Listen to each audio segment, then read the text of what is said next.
ಆತ್ಮೀಯರೇ, ಇವತ್ತು ಏನು KERC ಮುಖಾಂತರ ಬೆಲೆ ಏರಿಕೆ ತೆರಿಗೆ ಏರಿಕೆಯನ್ನು 1 ಯೂನಿಟ್ಗೆ ಈ ವರ್ಷ 36 ಪೈಸೆ ಮತ್ತು ಮುಂದಿನ ವರ್ಷ 26-27ನೇ ಸಾಲಿಗೆ 35 ಪೈಸೆ ಮತ್ತು 27-28 ಸಾಲಿಗೆ 34 ಪೈಸೆ, ಈ ರೀತಿ 3 ವರ್ಷ ಇವರೇನು ಸರ್ಕಾರದಲ್ಲಿ ಇರ್ತೀವಿ ಅಂತ ಹೇಳ್ಕೊಂಡು ಇವತ್ತು ಒಂದೊಂದು ಯೂನಿಟ್ಗೆ ಇಷ್ಟನ್ನು ಹೆಚ್ಚು ಮಾಡಿರ್ತಕ್ಕಂಥದ್ದು. ಇವ್ರಿಗೆ ಒಂದೇನು ಇವರು ಲೆಕ್ಕಾಚಾರ ಅಂದರೆ ಇಷ್ಟರ ಮುಖಾಂತರ ನಮಗೆ ಗ್ರಾಹಕರಿಗೆ 1 ಯೂನಿಟ್ಗೆ ಅಷ್ಟೇ ಪೈಸೆ ಲೆಕ್ಕದಲ್ಲಿ ಹೋಗಿದೆ ಅಂತ ನಾವು ಭಾವಿಸ್ಕೋತೀವಿ. ಒಟ್ಟಾರೆ ಇದನ್ನು ನೋಡಿದಾಗ ಸುಮಾರು 3 ವರ್ಷದಲ್ಲಿ 8,55,19 ಲಕ್ಷಗಳು ಇದಕ್ಕೆ ಹೊರೆ ನಮ್ಮ ತೆರಿಗೆನ ಕಟ್ತಕ್ಕಂಥದ್ದು. ಇದನ್ನು ಬರೆ ಎಳಿಲಿಕ್ಕೆ ಇವತ್ತು ಈ ಸರ್ಕಾರ KERC ಮುಖಾಂತರ ಹೊರಟಿರ್ತಕ್ಕಂಥದ್ದು ಖಂಡನೀಯ.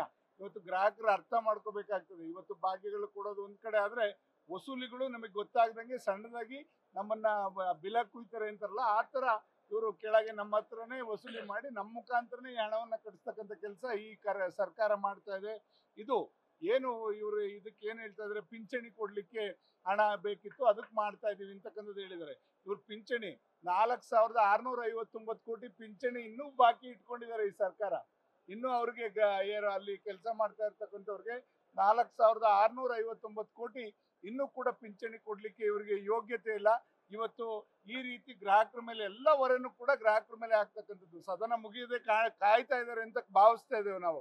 ಎಲ್ಲ ಇಲಾಖೆಗಳಿಗೆ ಮೆಟ್ರೋ ಆಯಿತು, ಮತ್ತೆ ಇನ್ನು ಇದರಲ್ಲಿ ನೀರಿಗೂ ಟ್ಯಾಕ್ಸು, ಎಲ್ಲದಕ್ಕೂ ಕೂಡ ಟ್ಯಾಕ್ಸ್ನ, KSRTCಗೂ ಟ್ಯಾಕ್ಸು, ಅಲ್ಲಿ ಪುಸ್ಕಟ ಹೆಣ್ಮಕ್ಳನ್ನ ಕಳಿಸ್ತೀವಿ ಅಂತಾರೆ, ಅಲ್ಲಿ ಕೆಲಸ ಮಾಡ್ತಾ ಇರ್ತಕ್ಕಂಥವ್ರಿಗೆ ಅವ್ರಿಗೆ ಹರಿಯರ್ಸ್ ಕೊಡ್ಲಿಕ್ಕೂ ಇವ್ರಿಗೆ ಯೋಗ್ಯತೆ ಇಲ್ಲ. ಇದೆಲ್ಲ ನೋಡಿದಾಗ ಬರೀ ನಮ್ಮ ಜನಗಳ ದುಡ್ಡಲ್ಲೇ ಒಂದು ಕಡೆ ಎಕ್ಸೈಸ್ ಟ್ಯಾಕ್ಸ್ ಜಾಸ್ತಿ ಮಾಡೋದು, ಅಲ್ಲಿ ಹೆಂಡತಿ ಕೊಟ್ಬಿಟ್ಟು ಗಂಡನ ಹತ್ರ ವಸೂಲಿ ಮಾಡ್ತಕ್ಕಂಥ ಕೆಲಸ, ಇದು ಯಾವ ಪರಿಪಾಠ? ಈ ಸರ್ಕಾರಕ್ಕೆ ಒಂದು ಹೊಸ ಪರಿಪಾಠ ಇದೆ. ಈಗ ನಾವು ನೋಡ್ತಾ ಇದ್ದೇವೆ, ಈ ಥರ ಎಲ್ಲ ತೆರಿಗೆಗಳನ್ನ ಹೆಚ್ಚು ಮಾಡಿಕೊಂಡು ಆ ರಾಜ್ಯಕ್ಕೆ ಹೊರೆ ಮತ್ತು ನಮ್ಮ ಗ್ರಾಹಕರಿಗೆ ಹೊರೆ ಇರ್ತಕ್ಕಂಥದ್ದು. ಇದನ್ನು ದಯಮಾಡಿ ನಾನು ಗ್ರಾಹಕರಲ್ಲಿ ವಿನಂತಿ ಮಾಡ್ಕೋತೇನೆ, ನೀವು ಆಲೋಚನೆ ಮಾಡಿ, ಇಂಥ ಸರ್ಕಾರ ಎಷ್ಟು ನಿಮಗೆ ಬೇಕು, ಅವಶ್ಯಕತೆ ಇದೆಯಾ? ಈ ಥರ ಗ್ಯಾರಂಟಿಗಳು ಕೊಟ್ಟು ಒಂದು ಕಡೆ ಸೋಂಬೇರಿ ಮಾಡ್ತಕ್ಕಂಥದ್ದು, ಮತ್ತೊಂದು ಕಡೆ ಹಿಂಗೆ ನಮ್ಮ ಮೇಲೆ ಹೊರೆ ಮಾಡ್ತಕ್ಕಂಥ ರೀತಿಗೆ ಇದು ಹೊರಟಿರ್ತಕ್ಕಂಥದ್ದನ್ನ ಸೂಕ್ಷ್ಮವಾಗಿ ನೀವೆಲ್ಲರೂ ಕೂಡ ಗಮನಿಸಬೇಕು ಮುಂದಿನ ದಿನಗಳಲ್ಲಿ ಅಂತ ಹೇಳಲಿಕ್ಕೆ ಬಯಸ್ತೇನೆ.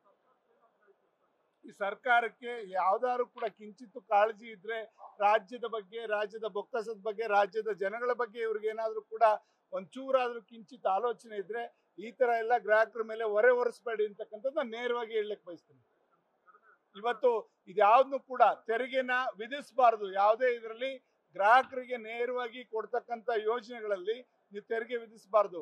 ಉಚಿತವಾಗಿ ವಿದ್ಯುತ್ ಕೊಡ್ತೀವಿ ಅಂತ ಹೇಳ್ತೀರಾ, ಈ ಕಡೆ ಬೇರೆ ಗ್ರಾಹಕರಿಂದ ಈ ತರ ಪೈಸೆ ಲೆಕ್ಕದಲ್ಲಿ 8,000-9,000 ಕೋಟಿನ ವಸೂಲಿ ಮಾಡ್ಲಿಕ್ಕೆ ಹೊರಟಿದ್ದೀರಾ. ಇದು ಯಾವ ತರ ಮಾನದಂಡ ನಿಮ್ದು? ಸರಿಯಲ್ಲ. ಇದನ್ನ ಹಿಂಪಡಿಬೇಕು ಅಂತಕ್ಕಂಥದ್ದು ನಾನು ಆಗ್ರಹಿಸ್ತೇನೆ. ನ್ಯೂಸ್ ಫಸ್ಟ್, ನಿರ್ಭೀತಿಯಿಂದ ನಿಮ್ಮ ಪರವಾಗಿ.